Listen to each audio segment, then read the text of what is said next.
Happy Halloween! My name is Abby and I work for NCIS. Today I'd like to bring you my October wrap-up, and I thought I would do it in costume. These are the books I read in October this year. First up, I read Trouble is a Friend of Mine by Stephanie Trum. This book is about a girl named Zoe who moves to a city in upstate New York and meets this kid named Digby, who's immediately just kind of one of those people that you don't like. The town has recently had a girl go missing, and so Digby is trying to solve the missing girl case and recruits Zoe to help him. This book, you guys, is so good.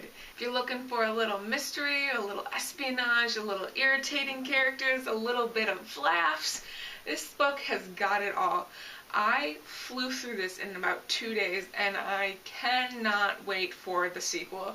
That's right, this book is going to have a sequel. You'll get to love the characters even more. I think everyone should read this book. Literally, have not read a book this good in a very long time. I enjoyed reading it so much. So I gave this one 5 out of 5 stars. My next read this month was Ready Player One by Ernest Cline. The story is about a kid named Wade who lives in a world where virtual reality is much better, much easier to live in than reality. The main guy who created the world, the virtual world, Oasis, has died and left his fortune to whoever can find the Easter egg in his game.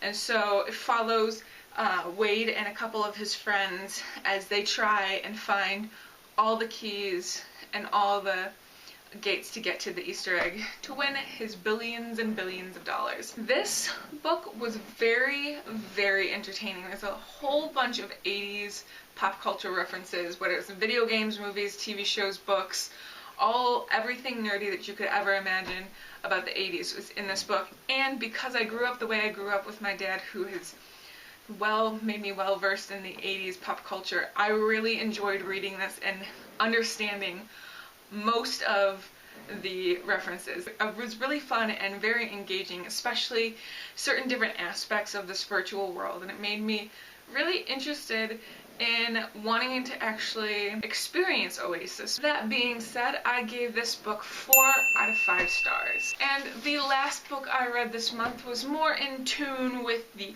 Halloween theme, and it is Nightmares by Jason Segel and Kirsten Miller. This book is about a boy who moves in to this gigantic, scary purple mansion when his dad remarries. He is convinced that his stepmom is a witch and that she is giving him these nightmares that he starts to have. As he discovers more about the nightmares and the fact that maybe these nightmares aren't just in his head, maybe they're actually real. And I will say, I read a lot of this at night, and even though it's a children's book, I had a couple of nightmares while I was reading this. The characters in this book were kind of fun, except for the main character. I was really annoyed with him like a grand majority of the time, possibly because he was a 12-year-old boy. Naturally, since Jason Segel wrote it, it was funny.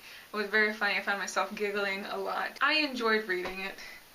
It took me way longer than I wanted it to, but that being said, I gave this book 3 out of 5 stars. So I only read those 3 books in the month of October. However, I listened to 4 other books as well. The first book I listened to was Fairest by Gail Carson Levine. This is a retelling of Snow White, and this book I actually was quite disappointed in. I don't know if it's because I listened to the audiobook. Quite a bit of singing involved in the story. The songs in this book seem to go on forever, and I didn't really enjoy that aspect of listening to it. I was looking more for the story component, and while the singing was part of the story, it seemed like the singing and the songs kind of overpowered the actual story. That being said, I gave this book 2 out of 5 stars. I also listened to Percy Jackson's Greek Gods, and man, it was so fun to hear Percy narrate the Greek god stories, because I love me some Percy Jackson.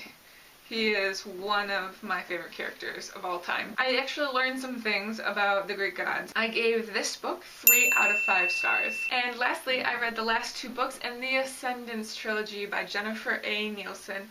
which is The Runaway King and the Shadow Throne. It's a fantasy story about a boy and his family and war and kingdoms colliding and deceit and loyalties and love and friendships and everything you can possibly imagine was packed into this novel. I'm trying not to give away spoilers because the last two books really are based on and build on the first book, which is The False Prince. If you're looking for a really good young adult fantasy trilogy, this is the trilogy for you because it's quick, it's fast, it kept me engaged the entire time and I was always excited to read it. The last two books, The Runaway King, I gave 4 stars, and The Shadow Throne, I gave 4 stars as well. That concludes my Halloween October wrap-up. I hope you guys enjoyed your reading in October and that it was a little bit spooky. I look forward to reading with you more in November. Bye.